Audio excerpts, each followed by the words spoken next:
Before he agreed to do Zombieland, Woody Harrelson had 4 demands for its director, and one of them involved cheese for some reason. Zombieland came out 15 years ago this week, so here are some things I bet you never knew about it. The story of Zombieland starts in Phoenix, Arizona in the mid-80s. That was when high schoolers Rhett Reese and Paul Wernick first met. Reese was closer friends with Wernick's brother, and the two wouldn't really bond until many years later when they were both living in Los Angeles and working in Hollywood. Paul Wernick had been a producer on CBS's Big Brother 2, and he and Rhett Reese used that inspiration to create the Joe Schmo Show, a fake reality prank show that aired on Spike TV in 2003. Around that time, the duo came up with the idea for Zombieland, and it apparently lived in their heads for about 4.5 years, until 2005 when they finally wrote it as a TV pilot on Spec. That's right, their original idea was that Zombieland would be a series. Early versions of the script named the male protagonist Flagstaff and Albuquerque, cities not far from their native Phoenix, and the younger female character was named Stillwater. Those would all change to Columbus, Tallahassee, and Little Rock. The zombie kill of the week in the movie was left over from when the film was a TV script. Each weekly episode would have a zombie kill of the week. Anyway, Reese and Wernick were developing it with producer Gavin Polone, and at one point John Carpenter was interested in directing the pilot, but they couldn't get a pilot order anywhere because their idea was too expensive. So Polone pitched it to Sony as a possible feature film. The script had made the Blacklist, a list of the best unproduced screenplays in Hollywood, in 2007. Meanwhile, music video and commercial director Ruben Fleischer was looking to make the jump into directing features. After reading a stack of materials, his agents sent him Zombieland, and he loved it. He also had an idea about how to make it a feature, by giving the characters an end destination to their road trip,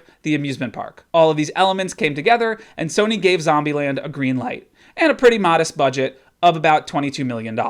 Fleischer later said that Shaun of the Dead was a big influence on the film and part of the reason he wanted to do it. So Fleischer knew that he wanted Woody Harrelson for Tallahassee from the beginning. As he told Reuters, quote, "He has all the qualities required of a badass zombie-killing loner drifter weirdo." According to Fleischer, Harrelson had 4 requirements for the movie. The first were 2 unspecified stipulations regarding the cast and crew. The third one was that they have an environmentally conscious set. And then the fourth, Harrelson demanded Fleischer not eat dairy for 1 week. The director didn't explain why Harrelson had made that request. Woody Harrelson is vegan himself, and maybe he wanted Fleischer to try it. But the director did say, after having trouble with that 1 week, it did motivate him to try being a vegetarian for 11 months. Jamie Bell was originally cast as Columbus, but ended up turning it down. Taylor Lautner was then considered, before they offered the role to Jesse Eisenberg. Emma Stone was originally cast as Columbus's neighbor, 406, who was later played by Amber Heard. Megan Fox and Evan Rachel Wood were offered Wichita first, but both declined, leading to Stone getting the part. The big celebrity cameo in the film was originally written for Patrick Swayze, and included scenes of Swayze dancing and making pottery a la Ghost. But Swayze was suffering from pancreatic cancer at the time and couldn't do it. They then considered Sylvester Stallone,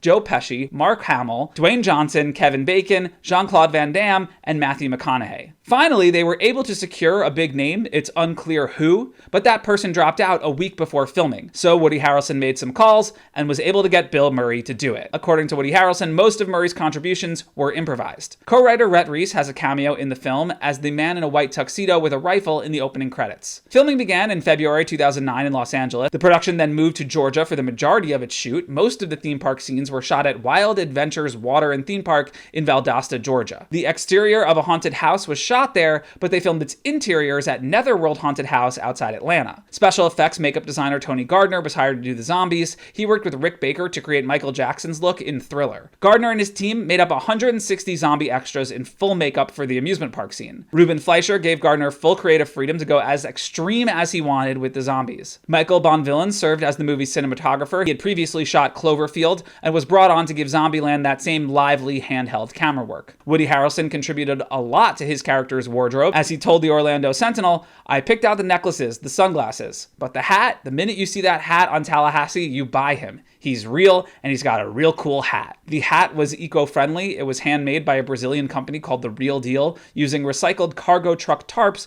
and wire from old truck tires. Woody Harrelson also played the banjo for real in the film. And remember how I said he's vegan? Well, Twinkies have animal products in them, so for the movie, the props department made him a custom Twinkie out of cornmeal. The supermarket scene in the film was a set built from scratch, with many of the items on the shelves being fake paper props. It was cheaper for them to build a supermarket rather than rent one out and destroy it. In real life, Bill Murray's mansion seen in the film actually belonged to Lee Najjar, the wealthy Puerto Rican real estate investor who starred as Big Papa on The Real Housewives of Atlanta. Wichita's real name is Krista, which was named after Emma Stone's mom. The movie wrapped production after just 41 days in March 2009. Shortly after filming, Woody Harrelson got into a physical altercation with a TMZ photographer at LaGuardia Airport, and he claimed that he was still in character and thought the cameraman was a zombie. All of the blood in the movie was added in post via CGI, and the post-production turnaround was actually pretty fast. Sony put out the first trailer in June and had attractive women dressed up as zombies walking the floor at San Diego Comic-Con that summer. Zombieland then premiered at Fantastic Fest in Austin on September 25th, 2009 to positive reactions, and opened in theaters on October 2nd. It opened to number 1, making $25 million